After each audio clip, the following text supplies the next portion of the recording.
Bon, on va attaquer tranquillement. Tac, le beau petit classement là. Voilà. 17e. Et oui, je vais vous mettre d'abord le petit résumé. Le FC Metz confirme son réveil sur la pelouse de Nantes. Et oui, les Canaries. Et oui, les frérots. On n'est pas venu allumer un feu de paille avec notre Graouli, je vous le dis. La victoire face à Lens n'était pas un feu de paille, c'est avec les mêmes ingrédients que les Grenats ont remporté un deuxième succès de rang ce dimanche sur la pelouse nantaise. Parce qu'il s'agissait d'organiser une confirmation à la hauteur des célébrations du premier succès de la saison, le FC Metz se devait de tout mettre en œuvre pour obtenir un résultat sur la pelouse du FC Nantes, un candidat direct dans la course au maintien. Mission accomplie. Incapables de s'offrir la moindre victoire pendant 9 longues journées, les Grenats viennent donc d'enchaîner 2 succès de rang après avoir accroché le RC Lens à leur tableau de chasse mercredi. C'est donc le FC Nantes qui a fait les frais ce dimanche du réveil messin. Et même si tout n'a pas été parfait, cette nouvelle victoire n'est pas totalement illogique. Pas mal ce petit papier de mon Jean Seb qui était à Nantes. En tout cas, elle récompense de nouveau un engagement de tous les instants, une belle solidarité et une envie d'y croire jusqu'au bout pour faire basculer le match.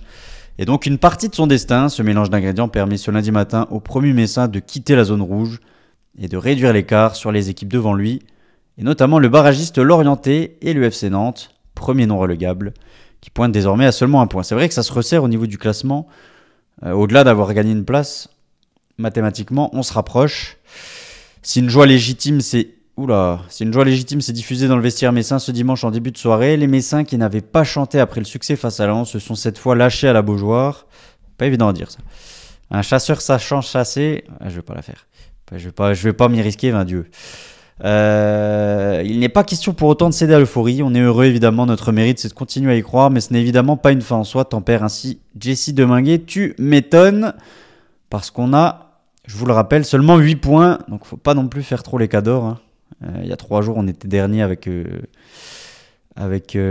points, hein. Il y a quelques jours. C'est grâce au bâton de Bourbotte. Ah, vas-y le bâton. J'avais déjà préparé mon titre, si on avait perdu, j'aurais dit c'est pas grave, je le garde pour dimanche, je vous le dis pas. Ouais. Je le garde pour dimanche au cas où, mais je touche du bois, j'espère que je vais pas nous porter la guigne en ayant dit ça. Une formation messine solidaire, reste que les 2 dernières sorties du FC Metz laissent planer une jolie lueur d'espoir. Face à Nantes, les hommes de Stéphane Le Million ont réussi à être dans la continuité de leur rebond lensois. Pas évident à dire aussi. On voulait entamer avec la même énergie qu'on a eu à domicile mercredi, souligne Jesse Deminguet. Il ne fallait pas se découvrir trop tôt et être solide. On savait qu'on allait avoir des situations. On en a eu en première période, mais on a été un peu maladroit. Mais au final, ça a payé, avec une équipe quasiment identique à celle qui avait débuté le match face à Lens mercredi, à l'exception de Gauthier, suspendu très intelligemment à la fin du match contre Lens, remplacé par Ebou Sané titulaire. Les Grenats ont en effet montré qu'ils n'avaient pas fait le voyage pour rien, avec à la clé l'essentiel des situations les plus intéressantes, à l'image de ces tentatives signées Alpha Touré, Kofi Kouao, 3 occasions quand même pour notre Kofi national, Tchèque Sabali peu avant la pause, ou Ebou Sané. Ebou Sané, comme l'y dit le speaker à Metz. Des occasions manquées, mais aussi quelques erreurs techniques qui ont parfois gâché les louables intentions messines. Tout n'a donc pas été parfait, mais Mathis Ablin et ses coéquipiers n'ont jamais su en profiter, d'autant qu'ils sont tombés sur une formation lorraine solidaire, faisant les efforts les uns pour les autres, comme l'avait réclamé Maxime Collin vendredi. Message reçu avec un deuxième match sans encaisser de but. Putain, il est long l'article, j'ai la flemme là. Quand le navire Grenat a vacillé, il a pu compter sur ses individualités pour colmater les brèches, à l'image de ce retour défensif d'Ebou Sané juste avant la pause, ou ses interventions de Maxime Collin et Jonathan Fischer devant Ablin. C'est Collin qui contre la frappe de Mathis Ablin, et je pense que s'il n'est pas devant, Fischer est battu. C'est une victoire de groupe, tranche Jesse Deminguet. D'ailleurs, les entrants se sont encore une fois vite mis au niveau, et ça c'est vraiment positif. Super sub Georgi Abuashvili, à peine 4 minutes après sa sortie du banc, Abuashvili a ainsi profité du travail de sape de Cheick Sabali, mais aussi des grossières erreurs d'Anthony Lopez et Tilel Tati pour inscrire son premier but sous ses nouvelles couleurs, 82e minute de jeu. Et c'est finalement Habib Diallo, peu en réussite jusque-là, qui a parachevé le travail après un nouveau numéro de Cheick Sabali. Il fait une sacrée passe, Cheick Sabali sur le deuxième, c'est même un peu surprenant de voir une telle vista chez lui. Au fond du trou, il y a une semaine après la déroute lilloise, cette surprenante équipe messine a su redresser la tête pourvu que ça dure.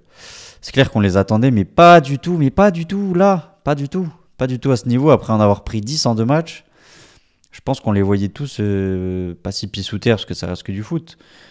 Mais pour moi, c'était compliqué de revenir. Étant donné que ouais, toute la Ligue 1 était un peu au courant que on devenait un peu le paillasson du championnat, quoi. Tu venais, t'en mettais 3-4 et tu repartais, quoi. Mais finalement, c'est pas le Phoenix, mais c'est le Graouli qui a rené, qui est rené de ses cendres, je sais pas comment on dit. Alors, Kofi Kwao, élu grenade du match, il a été énorme, comme d'habitude. Et c'est pour ça qu'on reviendra après aussi là-dessus par rapport à Bouna. Mais en tout cas, élu grenade du match du côté du Républicain Lorrain, 31% devant Cheikh Sabali, 25%, qui malgré sa grève estivale regagne peu à peu, je pense, le cœur des supporters, qui sont peut-être aussi objectifs dans leur notation, parce que malgré tout ce qu'il a fait cet été, là, il fait quand même un bon début de saison. Contre Monaco, il était pas mal. Bon, il a croqué il a fait des dingueries sur les derniers matchs, mais là, ouais, pas mal contre Lens, pas mal hier. Et Georgi Tsitashvili. Par contre, je viens de penser que j'ai pas préparé les notes de. J'ai préparé les notes de l'équipe, mais j'ai pas préparé les notes de Culture Grenade. J'ai complètement zappé. Il faut que je les recadre et tout, c'est un peu une galère. Parce que sur ordi, on n'y a pas accès. Bon, bref, c'est pas grave. On va faire avec les notes de l'équipe, Jérémy, il m'en voudra pas. Les notes de Nantes-Metz, Sabali emballant, Tati plombant. Ils adorent faire des titres comme ça en presse écrite. Metz a remporté à Nantes son deuxième match de la semaine. Les jambes de Cheikh Sabali ont aidé les Messins à quitter la dernière place de Ligue 1, alors que les Nantais ont été plombés en fin de match par une erreur de Tilel Tati. Cheikh Sabali, 7 sur 10 en jambes en première période. Il a éliminé Guérassi avant de buter sur Lopez. Un ballon bien gratté dans la foulée dans les pieds de Leroux a engendré le jaune de Tabibou. Sa course a provoqué l'erreur de Tati et permis aussi d'ouvrir le score. Une belle récupération aussi pour lancer Diallo sur le second but. Habib Diallo, 7 sur 10. Ouais, ils ont été généreux quand même, parce qu'il n'a pas fait un match de dingue. Après, ce qui est bien, c'est qu'il a un face-à-face, il la met. Et ça va le remettre dedans, c'est bien. Costaud pour exister, seul devant entre Tati et Awaziem qui l'a mis en difficulté. Une bonne ouverture pour Kwao qui n'a pas cadré sa tête, particulièrement efficace pour aller inscrire le but du 2-0 en contre. Ça aussi c'est intéressant, un peu la façon dont on a marqué. Je crois que c'est Steph Borbiconi qui dit souvent, en fait je voulais l'appeler Borbi comme d'hab, après je me suis dit ouais, je vais dire son nom, du coup ouais. Je me suis raté, qui dit souvent que ça arrive jamais qu'on marque en faisant 40 passes avant d'aller au but adverse. Et là, les deux buts, c'est vrai que c'est symptomatique de ça. Dégagement du gardien sur le premier, cafouillage, but. Et le deuxième, pressing, récupération. Et en une passe, on marque, quoi. Jean-Philippe Bamin. Wow, Jean-Philippe Bamin, je vous avais annoncé. Je vous avais annoncé la couleur. Vous n'aviez pas voulu m'écouter en début de saison. Je vous avais annoncé, Jean-Philippe Bamin, c'est très très fort derrière. Il était juste pas dedans physiquement, il faisait 2-3 dingueries. Mais la qualité balle au pied du bonhomme.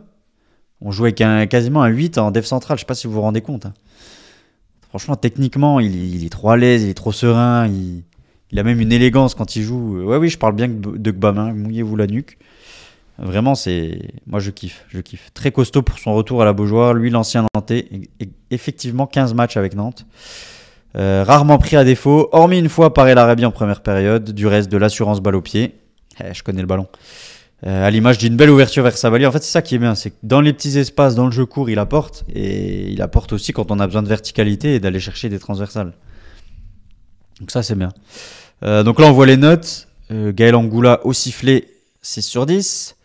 Alors, du côté, je vous fais rapidement du côté nantais. Lopez 5, Tati 3, Wazem 4, Koza, Amiens 3. Je vais pas faire de blague avec Amiens, même si ça me vient un petit peu. Mwanga 4. Leroux 3, Tabibou 4, Ablin 4, El Arabi 5, Guérassi 3. Et Luis Castro 3. Côté Messin, Jonathan Fischer 6, Gbamin 7, on l'a vu, Yekbe 5, Kwao 6, Iboussane 5. Dans le milieu, on l'a dit juste avant, Alpha Touré 5. Deminguet 6, Sabali 7, Diallo 7, Tsitashvili 5. Et le capitaine du soir, de l'après-midi, tout dépend du fuseau horaire où vous étiez. Colin 5, donc. Et le Milan 7 et une note de 5,8 sur le match. Je sais pas ce que vous avez pensé du match, dites-moi dans le chat. Globalement, on a fait de très bonnes choses, j'ai trouvé. En fait, ce qui dénote un peu avec le début de saison, Alors, le début de saison, il y a des matchs où ça se joue à pas grand-chose pour que ça tourne en notre faveur et ça tournait pas en notre faveur. Paris FC, on arrive à mettre 2 buts. Bon, on en prend 3, c'est quand même de notre faute et il y a des erreurs. Mais voilà, ça tourne pas. Monaco, il y a match nul jusqu'à 10 minutes de la fin, on lâche. Strasbourg, on lâche à la fin, mais on perd 1-0. Angers, on a l'occasion du 2-0, ça se transforme en 1-1. À chaque fois, tu te dis, bon, c'est con, ça tourne pas en ta faveur. Après, il y a ce tunnel de non-match, ce tunnel soporifique de match. Enfin, c'était une honte, quoi, ce qu'on a vu contre Toulouse, contre Lille. Le match d'avant, c'était quoi? C'était Le Havre. Ça, c'était inadmissible, les trois prestations qu'on a vues là. Donc là, il n'y avait pas de. Ça s'est joué à pas grand-chose. Là, on était complètement nul à chier. Et par contre, là, on retrouve de la cohérence, on retrouve de la justesse, surtout technique. Quand tu regardes bien la façon dont on utilise le ballon, les matchs où on était en difficulté, on faisait 2-3 passes, on la perdait. Là, on arrive aussi bien à la garder qu'aussi bien qu'à aussi se projeter et à jouer en attaque rapide. Ça aussi, ce qu'on a amené de nouveau aussi, c'est peut-être des choses un peu plus simples, être plus pragmatique et être davantage flexible, on va dire. Ne pas se contenter de faire des attaques placées, mais aussi profiter des espaces adverses pour jouer en contre. Et là, pour le coup, il y en avait. Parce que Nantes, ça y est, tu joues le maintien, tu joues le hors-jeu, tu joues à la ligne, tu te prends pour le Barça, faut tout arrêter. Il y avait des boulevards haussmanniens derrière. Cultivé ici. Non, il y avait des boulevards, franchement. Bah, sur le dégagement du gardien, la balle qui passe, déjà, ils font nimp. Les trous qu'il y a, même sur le deuxième aussi, en vrai. Balle dans le dos. Alors, ils sont sur une possession, donc ils sont pas en bloc bas, mais nous, on a bien su exploiter ça hier. C'est les espaces qu'il y avait, jouer dans le dos. Et j'ai bien aimé aussi la qualité de centre sur ce match. Là où, saison après saison, bon, le centre, c'est pas trop la marque de fabrique de la maison, je trouve. Mais là, sur ce match-là, j'ai vu de la qualité. Je sais pas ce que vous en avez pensé. C'est grâce au bâton de Bourbotte. Ah, c'est le commentaire de tout à l'heure, ça. Ouais. Seb, je suis d'accord. Salut, Seb. Ouais, non. Globalement, une bonne. Je pense qu'on s'est bien adapté à ce que le match demandait, en fait. Les moments où il a fallu aller presser, comme sur le deuxième, on y allait. Les moments où il a fallu profiter des espaces dans le dos, on l'a fait. Les moments où il a fallu peut-être jouer plus posé, plus construit, on l'a fait aussi. Donc non, c'est franchement, globalement, c'est un bon match. J'ai pas vu à quelle minute sont entrés les. On va regarder un peu les chiffres de la rencontre. Sur les changements. Ouais, c'était tardif quand même, encore une fois. 78, 78, 79. Et Stambouli et Assoro. Bah d'ailleurs, les choix de Stéphane Le Mignon, on peut en parler. Il a quand même fait le choix, malgré peut-être la fatigue, entre guillemets, de jouer tous les 3 jours. Bon, c'est la seule fois que ça arrive pour l'instant, mais il avait la possibilité de réintégrer. Moi, je les avais mis dans mon 11 de départ probable. Je m'étais dit que si les cadres étaient dispo, il allait les mettre. Et force est de constater qu'il a misé sur la continuité. Je pense que justement, l'aspect condition physique, c'est peut-être ça qui a joué, dans le sens où Bouba Traoré, il n'a pas joué pendant 2 semaines, je crois. Donc je pense qu'il a privilégié de mettre des joueurs qui étaient dans le rythme, peut-être moins bons avec le ballon, mais plus en jambes. Et pareil pour Stambouli. Et je pense que même Stambouli était peut-être pas rétabli et qu'il était là au cas où, vraiment, parce que s'il est rentré 90e, c'est que potentiellement il n'était pas encore complètement remis. Je sais pas, il y a peut-être un risque. On a encore vu Maxime Collin dans ce rôle hybride, central gauche, troisième central gauche ou arrière gauche, selon les situations de match, avec Titaishvili devant lui. Et puis sinon, Alpha Touré reconduit avec les absences. Surtout le choix fort, entre guillemets, c'était de récompenser aussi Boussané, qui est quand même un joueur performant, particulièrement quand il sort du banc, ou titulaire en amical. Et là, on le voit titulaire d'entrée de jeu, dans une espèce de position de numéro 10. C'est pas forcément un choix auquel on aurait pu s'attendre, même si on l'a déjà vu beaucoup évoluer à ce poste dans les matchs amicaux. Moi, je me rappelle des matchs de prépa aussi estival, préparation estivale, oui, ça se dit. Fais un brouillon, s'il te plaît. Où il avait été utilisé à ce poste. Et au final, c'est peut-être là où il est le mieux. On en avait déjà parlé aussi, hein, mais peut-être que le rôle de pointe tout seul, c'est pas fait pour lui. Et là, être entre les deux, alors là, ça demandait aussi de parfois quand même redescendre. C'était pas vraiment un rôle de 9,5, là, c'était vraiment être dans les 3 du milieu. Mais après, il pouvait aussi compter sur le soutien de Sheikh Sabali, qui a beaucoup défendu aussi dans son couloir. Donc, c'est comme je disais, hein, globalement, tout le monde a fait le taf. Salut Téton. Ça va et toi, frérot? Ouais, ici c'est Metz, hein. Ici c'est Metz. Dernier match, là, dimanche, on va aussi en parler un petit peu, mais je vous ferai l'avant-match comme d'habitude, vendredi ou samedi. Mais ouais, dernier match avant la petite trêve. Hein, il y a une petite trêve là après Nice, je dis pas de bêtises. Mais il va falloir confirmer ça. Après, en tout cas, là, c'est déjà bien d'avoir gagné 2 matchs de suite. Comme j'avais écrit hein, aussi sur les réseaux, volontairement, je force le trait quand je dis qu'on joue l'Europe. Mais d'ailleurs, le tweet, il a fait des vues de fou. Il a fait 50 000 vues, je crois, quand j'ai dit qu'on jouait l'Europe. Voilà. Forcément, je dis ça pour rigoler, mais après, non, vraiment, premier degré, il faut pas s'enflammer. Faut pas s'enflammer du tout. Là, c'est bien ce qu'on a fait parce qu'on a bien compensé, entre guillemets, les fois où on s'est foiré. Mais c'est pas du tout suffisant. On reste avant-dernier et on a que 8 points, quoi.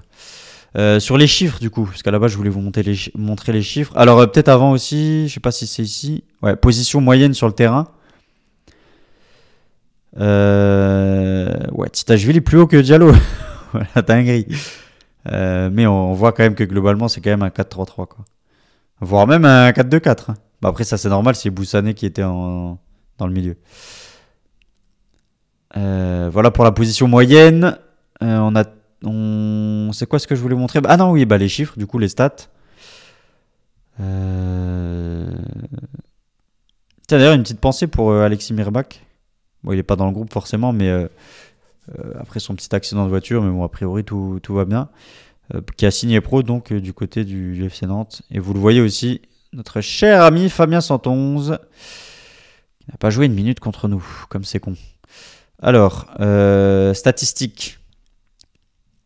Expected goals, 1,34 pour le FC Metz, les mecs. 1,34 contre 0,81.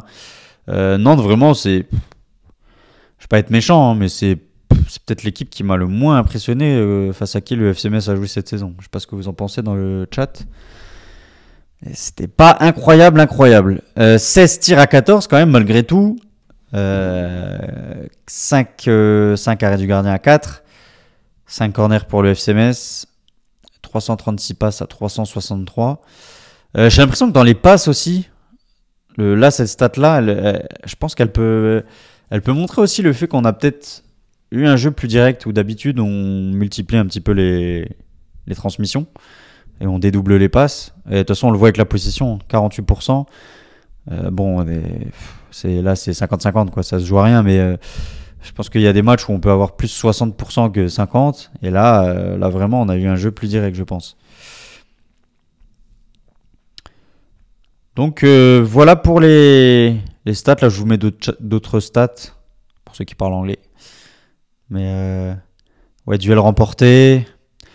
Le foot, c'est des duels. Hein. On voit qu'on a été au-dessus dans les duels. Dans les duels aériens, 64%. Même dans les dribbles réussis. Franchement, il y a pas mal de compartiments du jeu où on a été dominant, je trouve. Et en tout cas, les stats sont là pour appuyer ça. Passe dans le dernier tiers. 58% de précision. Long ballon, centre 4 sur 16. Ah, tu vois, après, je pense qu'il... Oui, après la stat, elle dit qu'ils n'ont pas trouvé des messins, mais les centres étaient dans les bonnes zones.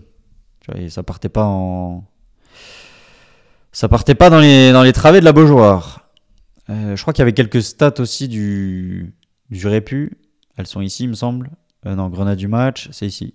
J'avais mis dans l'ordre. Voilà, les chiffres de la rencontre. Qu'est-ce qu'ils nous ont sorti? Nos chers amis du Républicain Lorrain. Voilà, 57% de duels au sol gagnés. 64% du LR1, voilà. Ça confirme ce qu'on a vu sur SofaScore. 82% de passes réussies. Et puis sinon, ouais, c'est les stats qu'on connaît. 7 tirs cadrés quand même sur les 14. On a cadré un tir sur 2. Là, il y a des petites infos en dessous qu'on aime bien picorer aussi. Le FC Metz a rendu 15 clean sheets lors de ses 30 matchs contre Nantes. Au XXIe siècle, au moins 3 de plus que face à tout autre adversaire. Les Canaries ont en parallèle réalisé leur 7e match à domicile sans marquer en 2025. Le plus haut total pour une équipe dans l'élite depuis le 1er janvier. Ouais, c'est une dinguerie ça quand même. Parce que 7 matchs en 2025, là on est à quoi? 11 journées. C'est-à-dire que cette saison, ils ont dû en jouer 3-4. Plus en gros les quelques matchs de la saison dernière. Ouais, c'est costaud quand même. Nantes a perdu 3 de ses 4 derniers matchs de Ligue 1. Ils sont vraiment sur une phase descendante. Autant que lors de ces 7 premières rencontres. En fait, c'est des dynamiques calquées sur le FC Metz. Ils ont perdu autant de fois sur les 3 derniers que sur tout le début de la saison. Alors que nous, on a pris 6 points de match alors qu'on en avait pris 2 en 10 matchs, quoi, ou en 9 matchs. Le FC Metz a remporté ses 2 derniers matchs de Ligue 1 après n'avoir gagné aucun de ses 13 précédents dans l'élite. Voilà, stat très éloquente quand même. 2 nuls, 11 défaites. Nantes s'est incliné lors de ses 3 derniers matchs à domicile en Ligue 1, sa plus longue série du type depuis décembre 2023, mai 2024. Le FC Metz a gagné son premier match à l'extérieur de Ligue 1 depuis avril 2024 et met fin à une série de 6 défaites consécutives hors de ses bases dans l'élite. Habib Diallo a inscrit son 6e but en 9 rencontres face à Nantes, en 9 rencontres de Ligue 1, soit l'adversaire contre lequel il a le plus marqué. Au passage, 50e but en Grenat pour Habib Diallo. Ça fait plaisir, mon frère. Je sais pas pourquoi je dis mon frère, on se connaît pas. Les petites stats d'Habib Diallo. Et après, je bois un schlouk. Parce que ça donne soif de parler. 1 tir contré, 2 déviations réussies, 2 dégagements, 1 centre réussi, 4 duels aériens gagnés et 2 tirs cadrés. Voilà.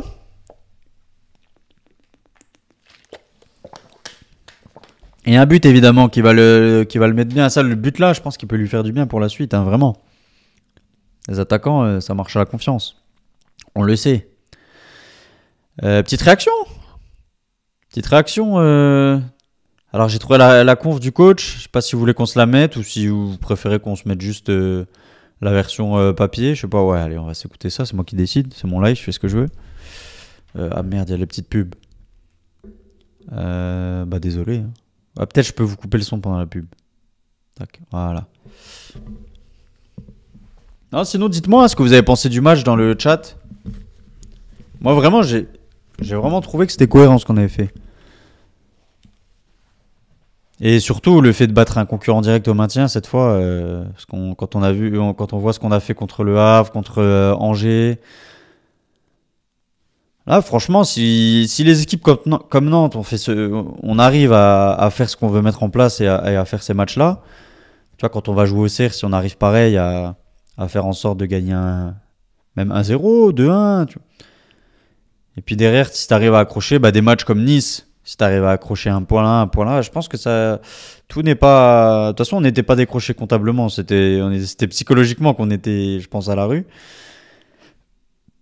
Mais là, cette équipe, elle a montré qu'avec de l'envie et de la détermination, elle y arrive. Alors après, c'est sur un faible échantillon, c'est là où il faut doser. Allez, on va se mettre la conf. Ah, il faut que je remette en... Attendez. Je crois que j'avais mis la sortie du Mac. Voilà, casque, live. Vamonos. Calme-toi, grand, je suis pas prêt. Elle fait du bien, oui, parce qu'elle est dans la continuité d'un très bon match contre Lens. Et l'idée, c'était évidemment de réussir à faire le genre de match qu'on a fait contre Lens à l'extérieur, sachant qu'on était en grande difficulté depuis le début de saison. Et dans l'ensemble, on a réalisé ce qu'on espérait faire. Oui, bien sûr, il y avait évidemment de garder tout ce qu'on a fait côté énergie, côté mental, et aussi provoquer aussi quelques soucis à l'adversaire, que ce soit défensivement, quand Nantes avait le ballon ou quand on attaquait. Et là aussi, je pense que c'est positif la soirée. Tout le mérite en revient aux joueurs parce qu'il y a 7 jours, on était dans une situation qui était très compliquée. Donc on a réussi à faire 2 bons matchs. Évidemment, c'est loin d'être fini ou loin de se dire qu'on va beaucoup mieux et que ça va aller maintenant. Il faut maintenir ça et ça va être le plus dur. Ouais, oui, c'est ce que disait avec quelques joueurs. C'est plus facile de gagner des matchs, évidemment, quand on défend mieux, parce que même si l'adversaire a quelques opportunités, mais ça reste quand même pas des grosses situations, je pense. J'en ai pas en tête, en tout cas. Donc ça veut dire qu'entre le match de Lens et puis le match de ce soir, on a trouvé une solidité qui est du niveau Ligue 1. Et ce qui s'était passé à Lille, Toulouse, où beaucoup de fois depuis le début de saison, c'était pas du niveau Ligue 1. Donc on a essayé de modifier aussi certaines choses, mais là, évidemment, je suis content de notre travail défensif depuis 2 rencontres.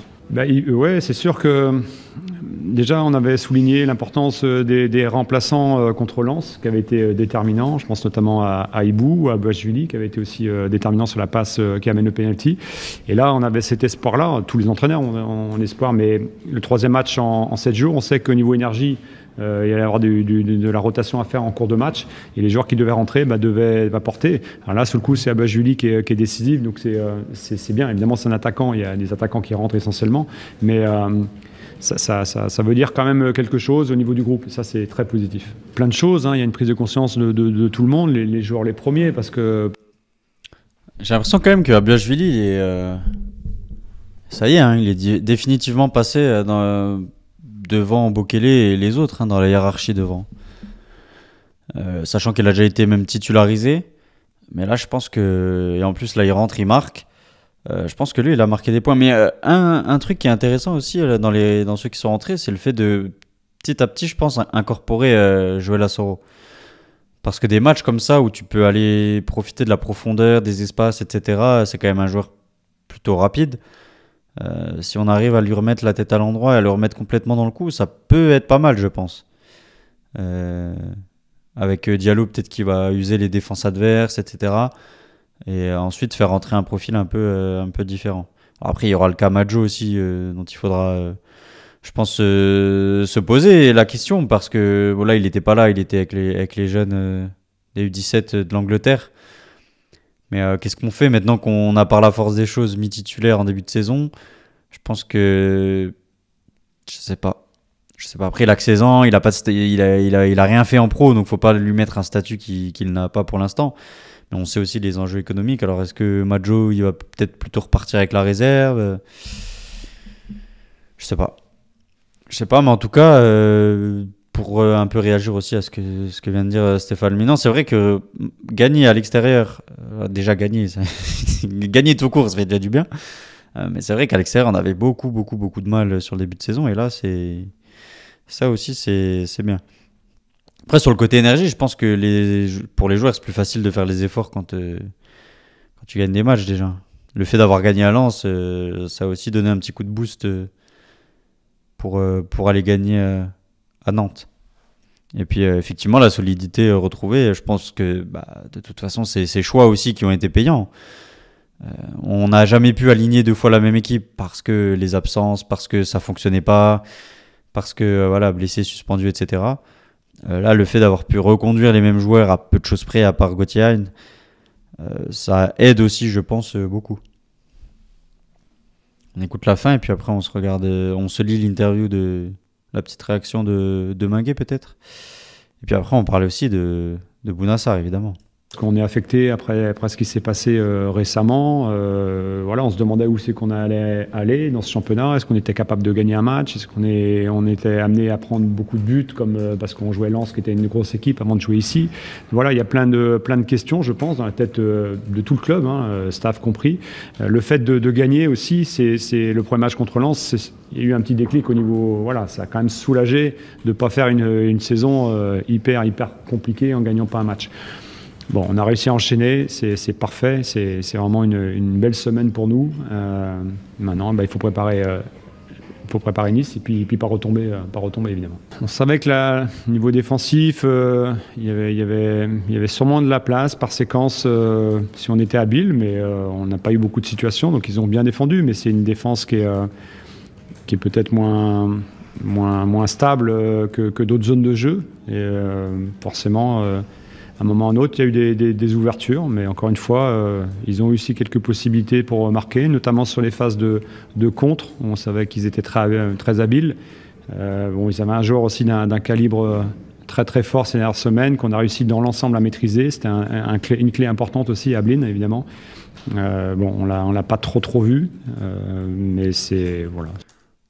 Je pense que Kofi Kwao l'a vu, mais en fait, il est resté dans sa poche, quoi, tout simplement, pendant tout le match. Là, Kofi Kwao, actuellement, dans sa poche, il y a son portefeuille, ses clés de voiture, la clé de son casier à Frescati, et puis, juste au fond, là encore, tu cherches un petit peu et tu trouves Mathis Ablin, je pense.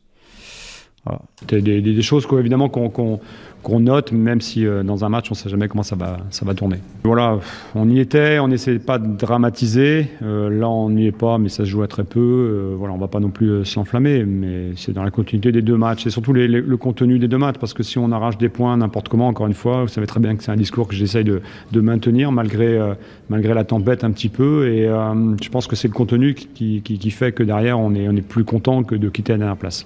Déjà d'avoir des situations, c'est intéressant. Je trouve qu'il est mieux. On a eu quelques semaines difficiles parce qu'il y a quand même une reprise d'activité depuis le mois de février. Et ça a été lent un petit peu à mettre en route. Là, depuis 2 rencontres, il est bien positionné. Je suis content qu'il marque sa récompense aussi parce qu'il fait un gros travail défensif en haut là, de l'attaque. Donc c'est à la fois rassurant et je suis content pour lui. Ça va le récompenser aussi de ce qu'il vient de faire comme rencontre. Quelle que soit la situation... Parler d'Habib Diallo, hein, évidemment. L'entraîneur doit continuer à travailler et à donner le maximum pour que l'équipe elle fonctionne. Évidemment qu'on réfléchit quand ça se passe pas bien à plein de choses pour essayer de faire évoluer l'équipe. Ça fait partie du métier, c'est pas agréable. Maintenant, ça va pas. Si on maintient le cap et qu'on a les joueurs qui suivent, je pense que ça bascule à un moment ou à un autre. Et pour l'instant, ça se passe bien. Maintenant, on verra la suite. C'était une semaine qui était très, enfin, avec beaucoup de matchs, donc il y a eu beaucoup de travail et de temps consacré à préparer les matchs et finalement on n'a pas non plus le temps de rester tergiverser. Enfin voilà, on est à fond dedans, on réfléchit évidemment.